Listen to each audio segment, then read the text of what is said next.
And how old is that girl?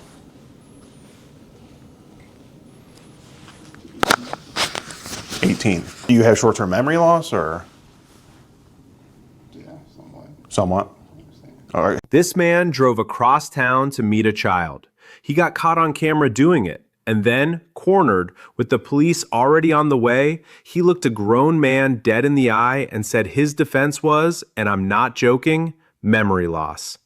I'm Richard Graves. I'm a criminal defense attorney. I have sat across the table from men exactly like this, and today I'm going to take you through every single excuse this guy gave and show you why each one didn't just fail, it actively made his case worse.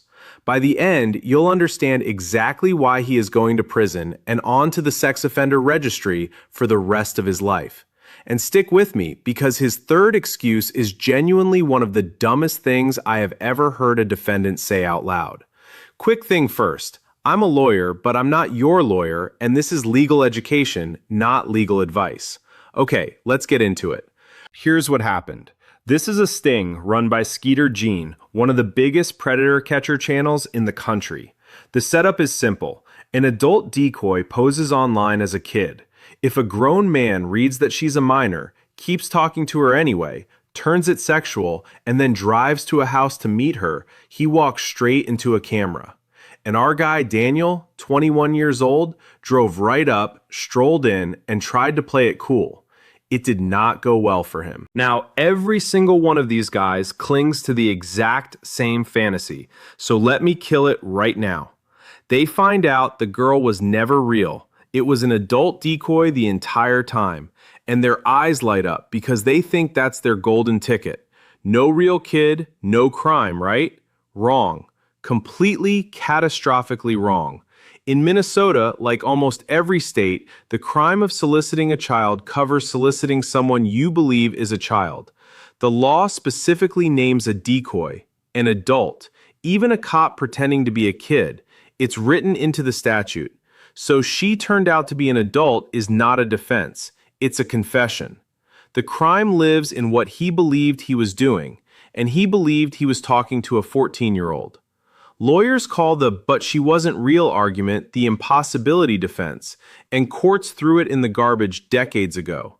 You do not get to beat an attempt charge by whining that you got tricked into attempting it. And watch him in that doorway, smirking, playing dumb, acting like this is a misunderstanding he can talk his way out of. He has no idea the next 10 minutes just ended his life. Electronic solicitation of a child is a felony. That's real prison. And then comes the part that never, ever goes away. The sex offender registry. Where he can live. Where he can work. Who he's allowed to be near. His name and his face on a public list anyone can search for years, maybe for the rest of his life. He thinks he's having a bad afternoon. He's actually having the worst day of the rest of his life, and he doesn't even know it yet. So when exactly did he cross the line? This is the piece everyone gets wrong. Just chatting, as vile as it is, can be a gray area. But the law on attempt says the second you take a real step toward committing the crime, it's done. And driving to that house is the step. The moment his tires hit that driveway with those messages already sent, the crime was legally complete. He didn't have to touch anyone. He didn't have to say another word. Showing up was the crime. That is the entire reason these catchers make them travel, because the drive is the proof. It turns just talking into a felony you can take to a jury. Okay, with that locked in, let's watch his excuses fall apart one by one, because this man gives a masterclass in what not to do. Excuse number one, he says the girl told him she was 18. And you know what? If that were true, it might actually matter. Mistake of age is a real thing in some cases. There's just one problem. And how old is that girl?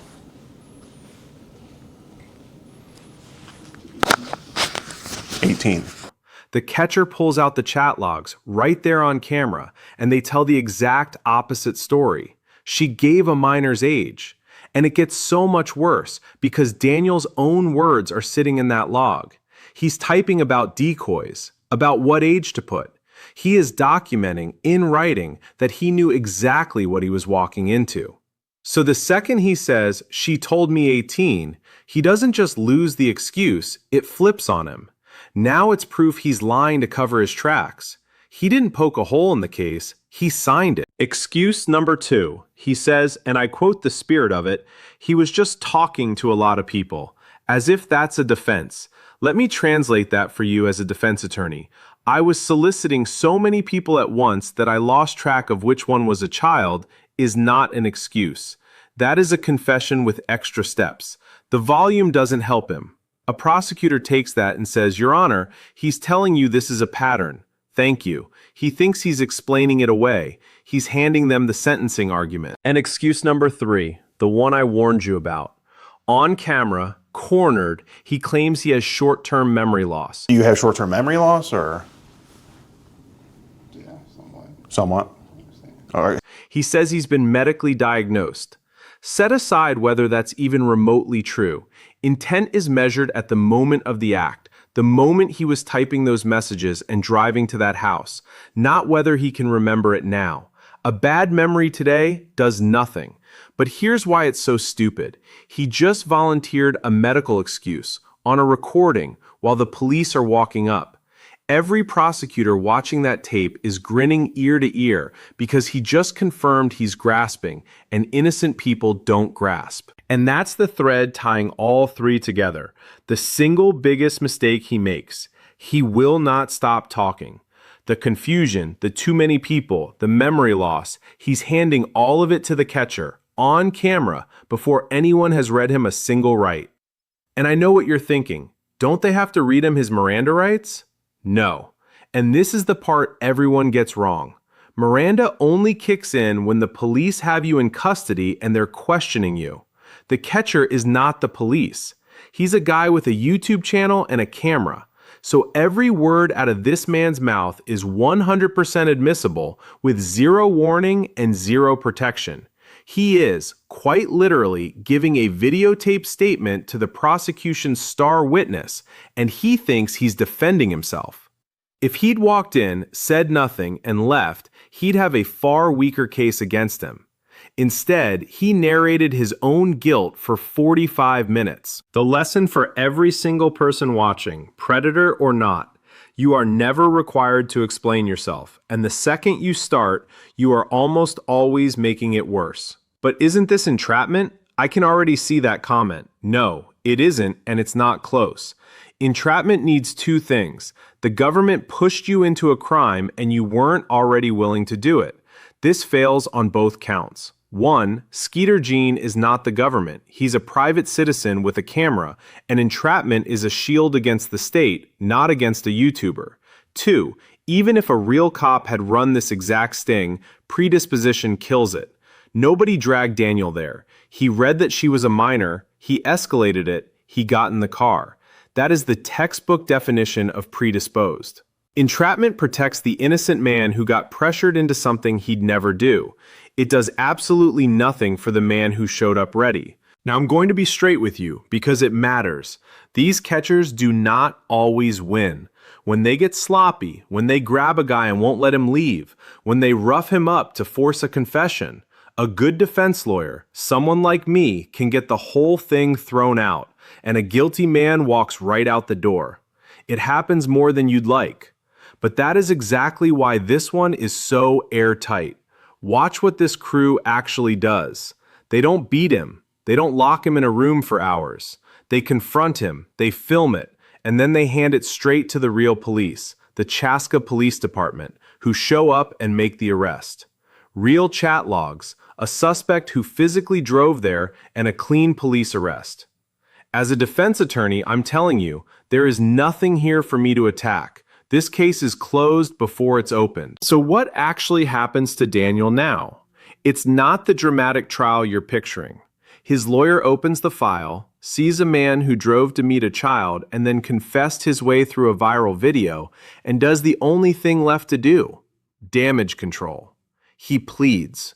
He takes the prison time, or the probation, and he registers. That's it. The camera didn't just catch him. It built the entire case against him, time-stamped and gift-wrapped before a single officer arrived. So here's the bottom line. The thing none of these guys understand until it's far too late. There was never a version of this where he walks. It was a decoy doesn't save you. She turned out to be an adult doesn't save you. I was confused. I was talking to too many people. I forgot her age. I've got a bad memory. That is not a defense. That's a confession with a sad face attached. He didn't get caught by a clever trick. He talked his way into a prison cell, out loud, on camera, one excuse at a time. I'm Richard Graves. Tell me down in the comments, which excuse do you think was the most pathetic? Because I genuinely can't pick. And subscribe, because the next guy I break down thought he was even smarter than this one. He wasn't either.